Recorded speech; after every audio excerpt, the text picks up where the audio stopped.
안녕하십니까. 신지식인 조인태입니다. 저는 국립한국복지대학교 특임교수를 역임했습니다. 베트남에서 한국인들이 망하는 이유 18번째 시간입니다. 네, 여러분들이 순서대로 계속 보시면 좋겠어요. 고소, 고발, 신고, 남발. 네, 이렇게 오늘 주제를 정해봤습니다.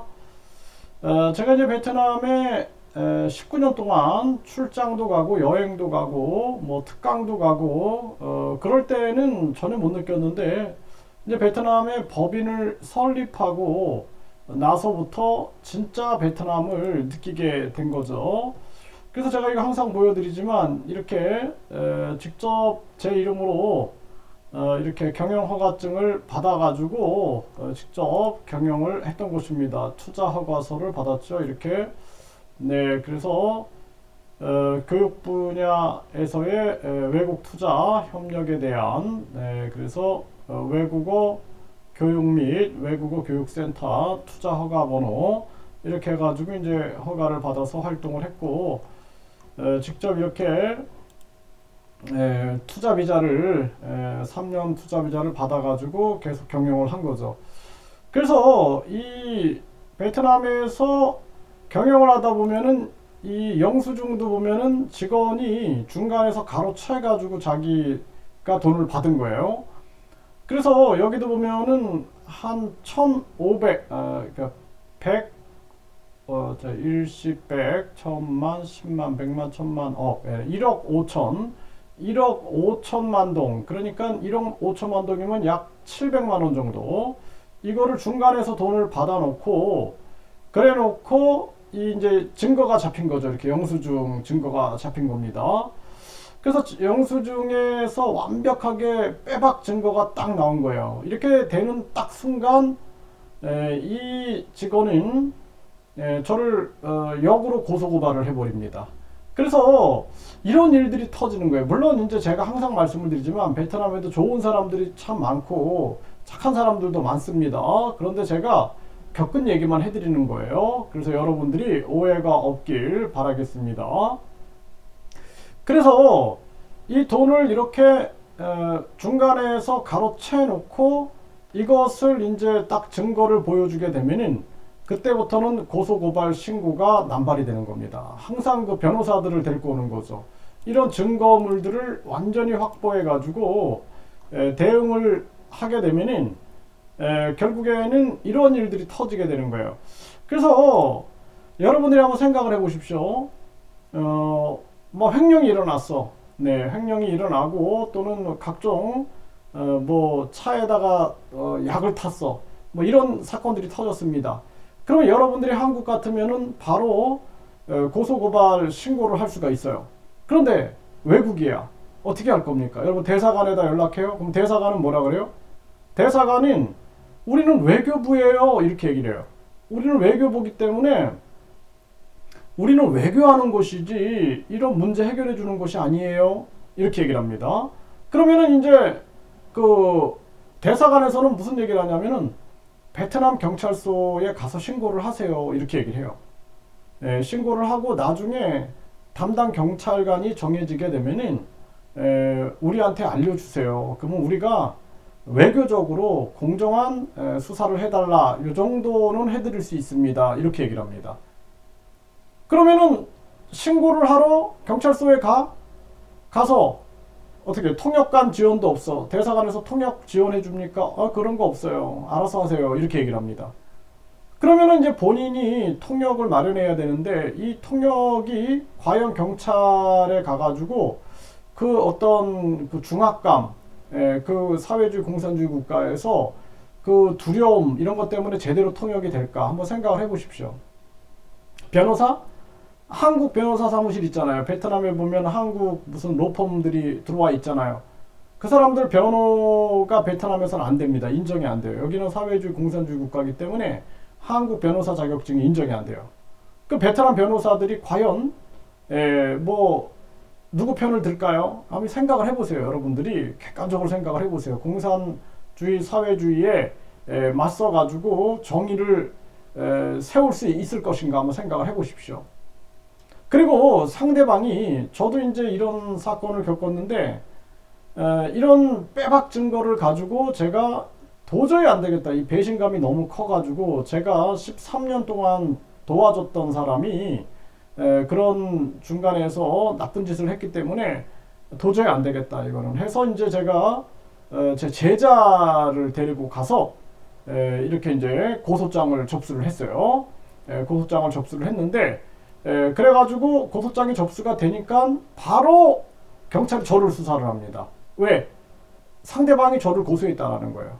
그래가지고 저에 대한 고소가 계속 들어옵니다. 고소, 고발, 신고가 계속 들어요.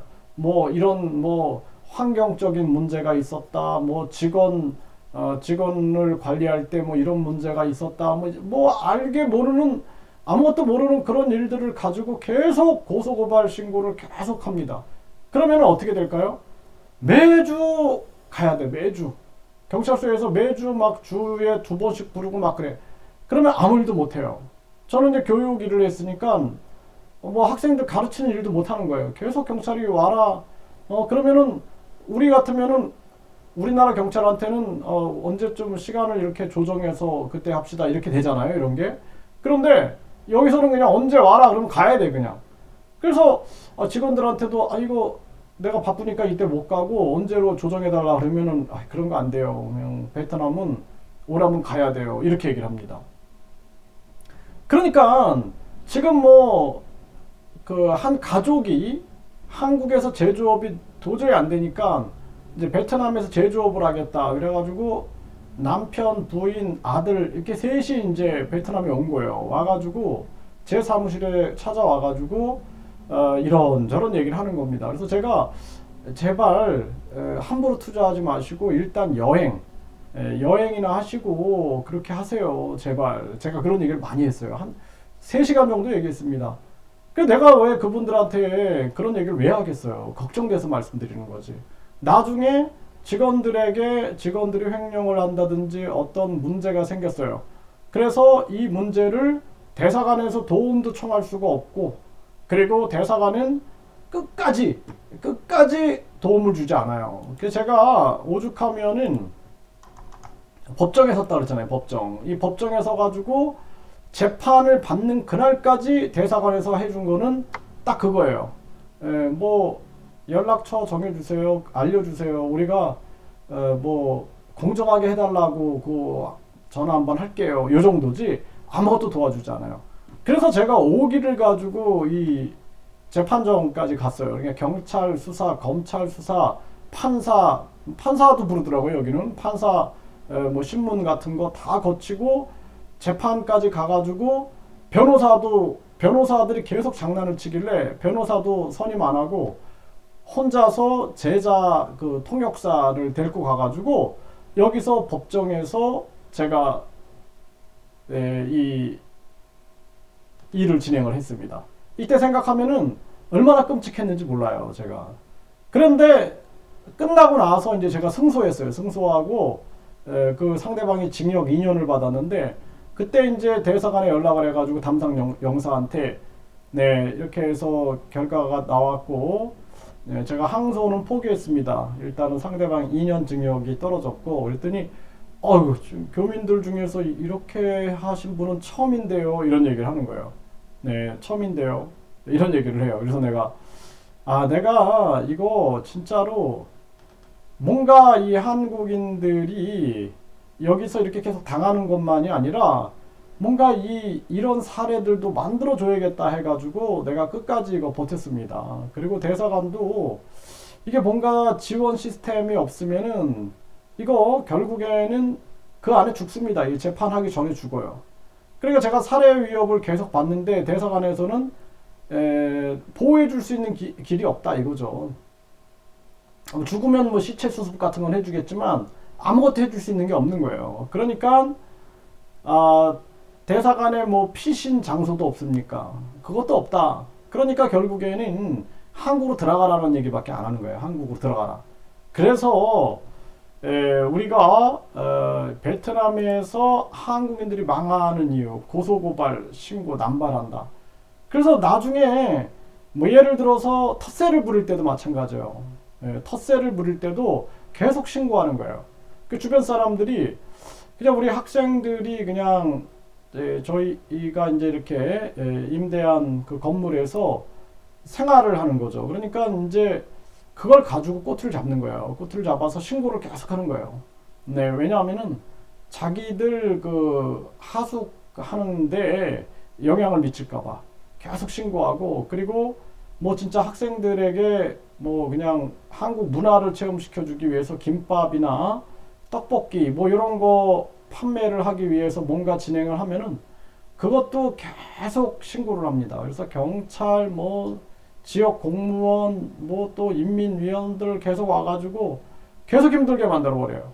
그러니까 결국에는 이 고소고발 신고 속에서 버텨낼 수 있겠습니까? 네, 결국에는 한국인들이 철수하는 경우가 많이 있겠죠.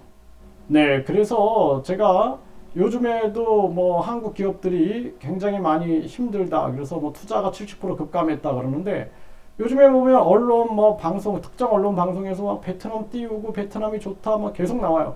뭐 사람들 나와가지고 뭐 베트남이 지상 천국인 것처럼 막 떠들어대고 하는데, 저는 아주 안타까워요. 예, 왜냐하면은 그 사람들 거기 가가지고 물론 성공하는 사람들도 있겠죠. 네, 성공하는 사람들도 있겠지만 대기업들은 괜찮아요. 대기업, 신한은행 같은 뭐 삼성 이런 데는 정부가 뭐 어느 정도 이게 뭐가 있겠죠. 뭐가 있으니까 이제 이렇게 보호도 해주고 할 텐데, 근데 그런 데들도 이제 막 뭐 전에도 보면 백신 뭐 비용을 대라 뭐 해가지고 막 난리가 나고 그랬죠. 그런 것처럼 그런 문제가 있어요. 근데 이러한 부분에서 사실상 굉장히 많은 어려움들이 있다.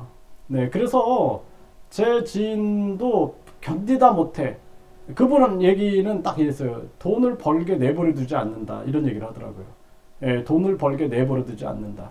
그래가지고 철수하신 분이 계신데 안타까움을 금할 수가 없습니다. 그래서 여러분들이 뭐 유튜브나 또는 뭐 언론 방송에서 베트남에 가면은 떼돈을 벌 수 있는 것처럼 막 얘기할 때, 여러분들이 이 베트남에서 한국인들이 망하는 이유 제가 18개까지 올려드렸는데 꼭 한번 들어보시고 신중하게 판단하셔가지고 여러분들이 결정을 하시길 바라겠어요. 그리고 저는 제가 바라는 거는 한국과 베트남이 신뢰를 가지고 진실을 가지고 협력하는 걸 바랍니다. 네, 그거예요. 제가 바라는 건.